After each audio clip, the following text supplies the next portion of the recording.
behind Hecate. And to talk about Hecate in some sort of way, you need to understand the power she had given out, which has been covered. This video is mainly going to go over the remaining aspects of Hecate, which is the creation myths, as I promised, and also about the collective unconscious. Though at the ending, it all scales to Upside Down Man, and you get the scaling of Upside Down Man. Now, let's get down to who and what Hecate is once again, but on a much deeper scope. Before the gods first walked the earth, before the pantheon of all the worlds, there was Hecate. She was a primordial woman incarnate.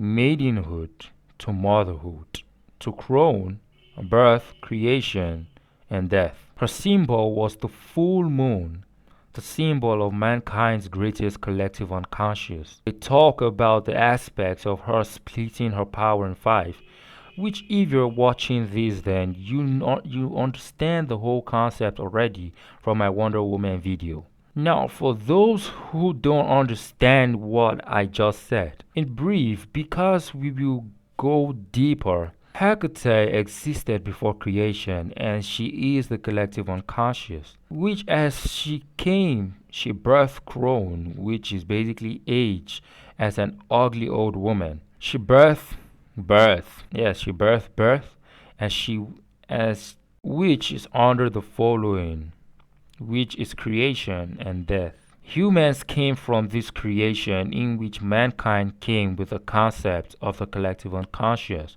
which basically deals with imagination and dreams, which is stated that the imaginations and dreams dreamt by humankind makes up creation, which is from the collective unconscious. And if you understand the whole concept of the fifth dimension thing in DC, which is imagination, which animal man has used to create shape creation, and a lot more other people, Hecate, narratively and feat-wise, is the top dog of DC. But let's continue. The collective unconscious is further called the primal dominion of magic. First mystery, and this is a plane of metaphor. As Diana tries escaping the collective unconscious, she gets blocked by this mirror-like thing in which she meets Hecate, but seemingly much younger. But even before we continue, we see these statements about myths. And you must have seen in other scans from my previous videos, and this one in which everything surrounds around creation myths. In this scan, we see as the witch Wonder Woman walks. It says that the old master had left the foothill cold and barren of belief. Once it was believed that the locals to be the highest points in the world, and as they told their great myths and legends, the people could imagine no more suitable domain for those they worshipped.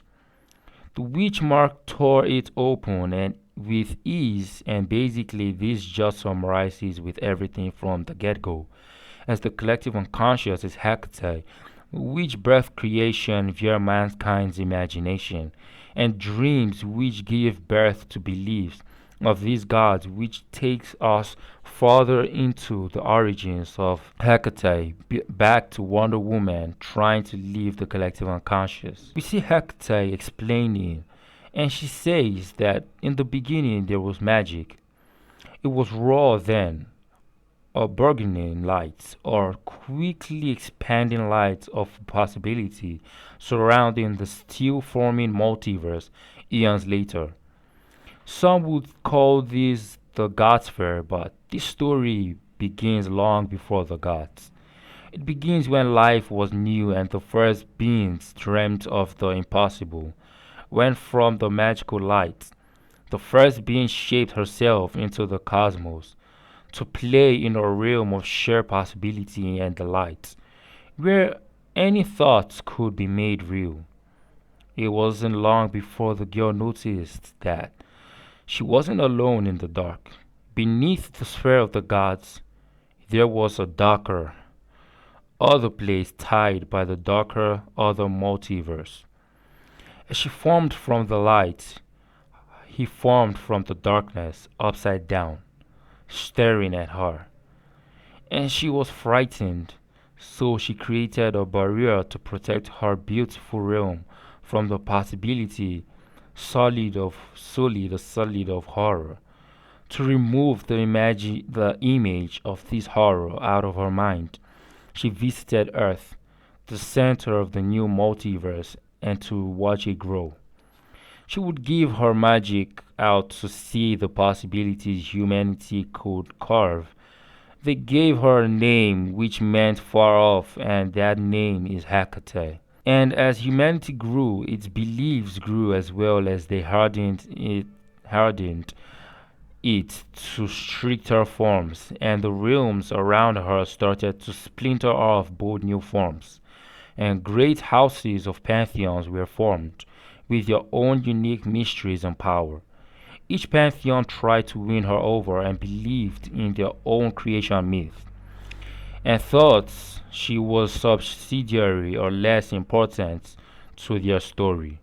And she allowed them to believe because it amused her, and the gods wanted her to subdue to their beliefs. And the best he did was marry Hades.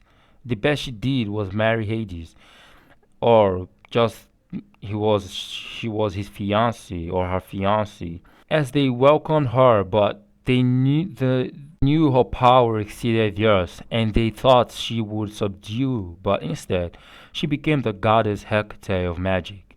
And mankind noticed she had power beyond the gods they worshipped. So they sought such limitless might. So they mimicked and practiced the incarnations her worshippers used to pray to her, which they learned. Remember in my Wonder Woman video where I said it were gods who prayed to her as they worshipped her? Well, this is the full evidence in which men wanted power beyond even that to create their own laws in the universe.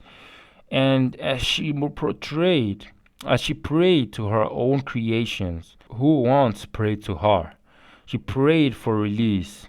She prayed for freedom, that of her fiancé who only came one day to inform their breakup, and he was marrying Persephone, and she wasn't welcomed at the gates of Olympus anymore. And she began to scream. She felt what she hadn't felt in an eternity, which was the dark upside down man's mirror to her power, which was toxic, dangerous, and full of hate. All her might, she reached through the dark multiverse and took a piece of the dark magic and shouted at the magicians that craved this power, a power that would rip the world apart. And if you guys have read Swamp Thing Volume 2, this is the same great darkness that just a little part was equal to the presence as the great evil beast. Wow. So many times in the comic, it has been stated that a part of the great darkness will burn out of creation, heaven and hell. And she reminded the gods about her hierarchy in the cosmos. Turkey further states that magic is the fundamental power of creation, and belief in the multiverse, which magic is Hecate, and belief is the collective unconscious, and creation myths, which still is all Hecate. There's a very important statement being made here.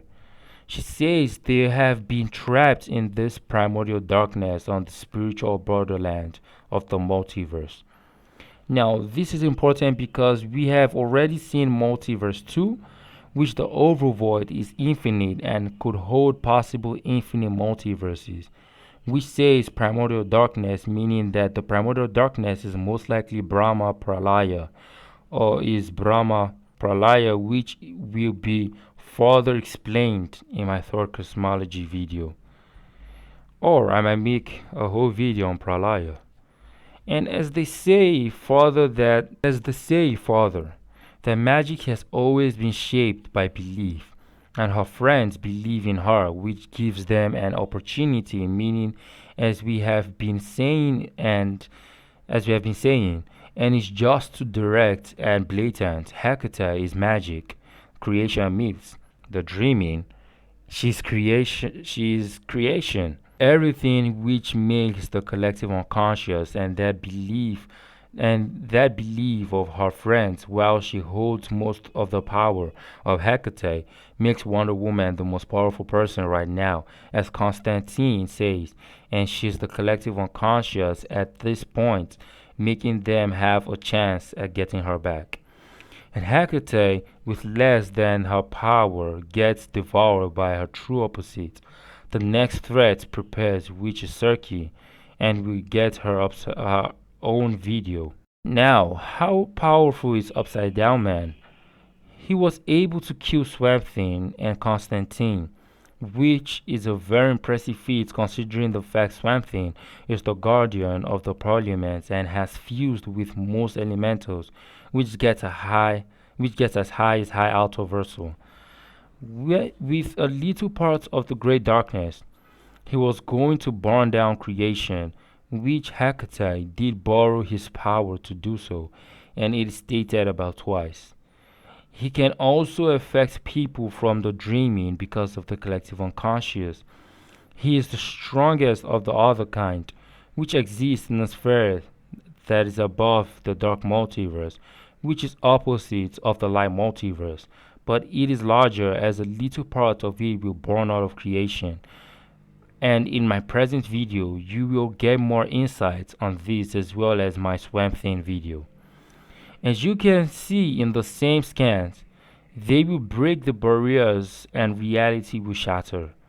As Circe took the rest of Wonder Woman's power or most of the witch powers. Dawn states that only Hecate has power to get her out of there, in which Upside Down Man did get rid of Hecate because she blocked him from her and she became a kryptonite to him, the same way Eclipso is like a kryptonite to Hecate. He stated that he is an archetype of horror or nightmare, as even gods on the god sphere are Platonic archetypes of metaphor, in which the collective unconscious is an archetypal plane of all possibilities that birth creation. So, if lower things are archetypes, then these beings that embody these alone are true archetypes be themselves within the verse as the very concepts. What's more impressive is the fact that he was able to actually release the power Mordru had given her, as well as the one-fifth the witch mark power, to exist as a separate consciousness and bodies back to the mortal plane. His best feats are actually the fact he could basically remove people from the panels, which he can move from the great darkness to the overvoid, as we see earlier on. He dragged Zatanna while he was in the dark multiverse, the collective unconscious. He could grab Dawn and slit her throat while she's dead as a being of archetypal metaphors, but still killed such a living dead idea. He even does worse in the recent release by shattering the panels of the comic book to fall watching it from the overvoid, which with this place this places him above Hecate. But note that it was after he ate Hecate and her other power he could go to the overvoid, or when we see him to go there. As before, he did this from the dark multiverse. He varies from very high into baseline high alto verso, or gets up to infinite inaccessible into high alto verso. Might change my ranking for the cosmology and the overvoid. If you found this video informative, please do to like, share, comment, subscribe, and see you all next time. Peace!